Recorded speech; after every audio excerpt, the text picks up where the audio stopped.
Hi again, everyone, and welcome to another edition of Homegrown Guelph.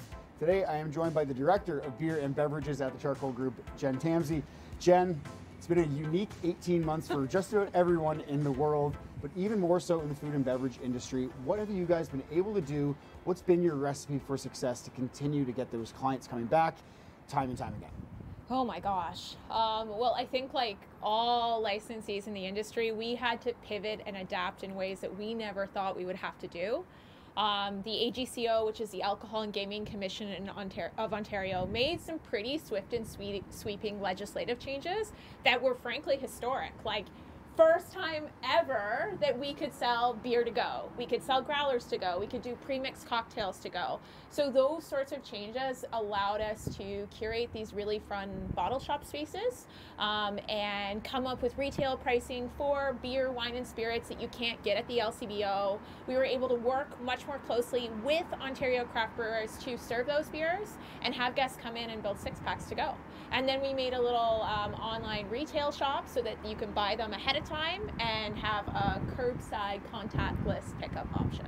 So you guys found a way to not only pivot, but kind of maybe change the way that you operate moving forward as well, even after we do hopefully eventually get back to fully normal? Yes, completely, 100%. I want us to continue to sell booze to go. I think it's a great way to keep our beer fresh, rotate the inventory, and stay on top of emerging beer trends, just because we're able to purchase more and send it out the door a lot more quickly. For the casual beer fan, obviously summertime is when you think of cracking a cold one on whether it be a patio, on a porch, or on a dock by the lake.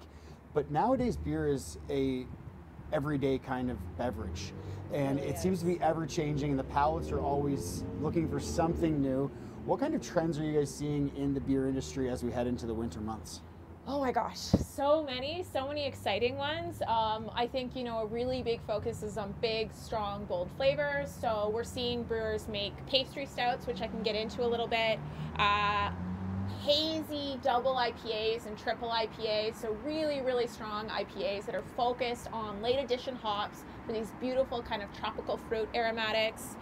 Beer wine hybrids, where basically they've added grapes or aged the beer on grapes in some sort of way to make this like beautiful, effervescent, and sort of grape influenced beer. And then of course, well-crafted classic lagers to kind of round it out.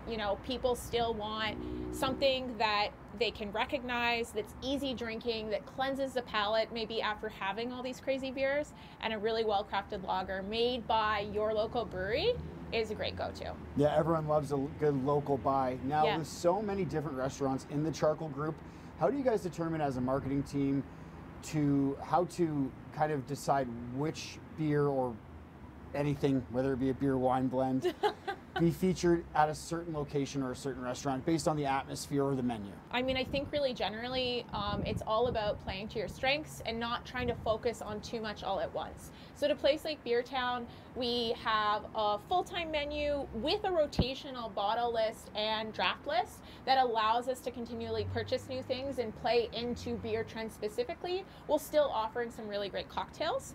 We're now doing a cocktail on tap, because if we're going to do a cocktail at a place called Beertown, why not offer it on tap and partner with a local distillery like Willibald?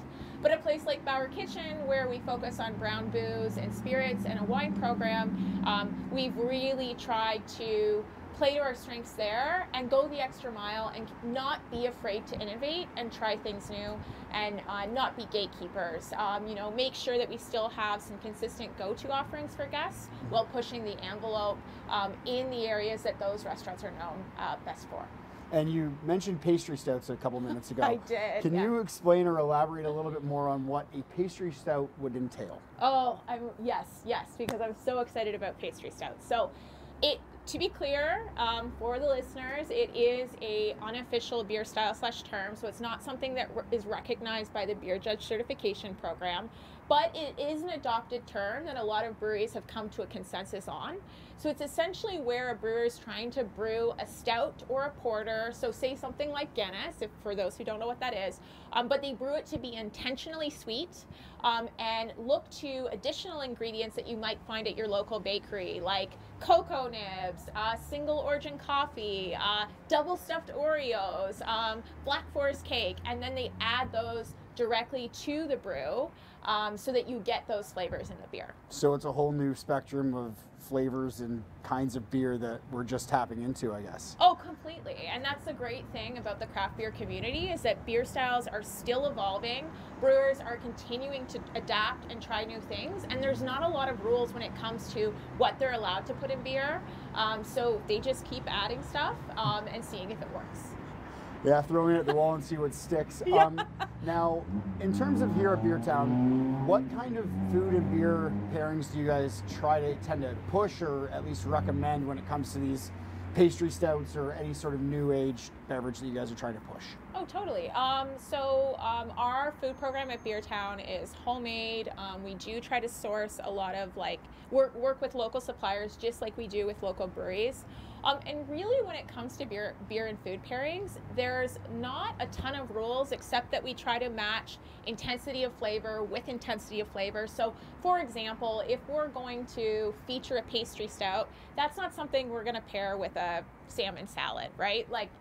Those are strong, they're bold, sometimes they're upwards of 10% ABV. They might be really chocolate forward. So we're going to pair it with something sweet, like French vanilla ice cream, or maybe even make a French vanilla beer float. And then the other rule that we train our staff on, because our beer program is constantly rotating, is to try and contrast flavors. So take, say, something really spicy and pair it with a really great double IPA, so that those flavors kind of enhance each other. Or take, a very effervescent saison and pair it with a mac and cheese, so it's going to cut through the fat in the dish. And so obviously this wasn't thought up overnight, so let's look forward to when these cold months are hopefully over, right after Christmas, or right around there at least. How far ahead do you guys forecast for these trends? Like, for example, the pastry stout, that 2 years ago, if you had said that to someone, they would have asked you what you mean. Yeah. But so say for the spring, is there any sort of plans already in place or in motion for you guys that you're kind of just trying to get a jump start on? A little bit. I would say that we heavily rely on putting our faith in the experts, so to speak. So that is our Ontario Craft Brewery partners.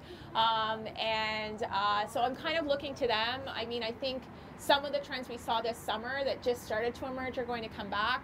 Slushy sours being a big one. So these are sour beers where they've added a lot of fruit puree after fermentation. So it's basically half beer, half fruit puree, so it's like a slushy sour or a smoothie sour, and I think that that's going to come back big. But the one thing I love about the industry is, as much as I can forecast, I'm always going to be pleasantly surprised about a trend that I just didn't think was possible. Yeah, it's ever changing for sure. Well, we appreciate your time. I know you're busy. It's getting full in the restaurant behind us, so we'll let you go, but thanks again for sharing all your knowledge. If you want to check it out, come down to Beertown. It's on the corner of Stone Road and Attleboro in the heart of Guelph.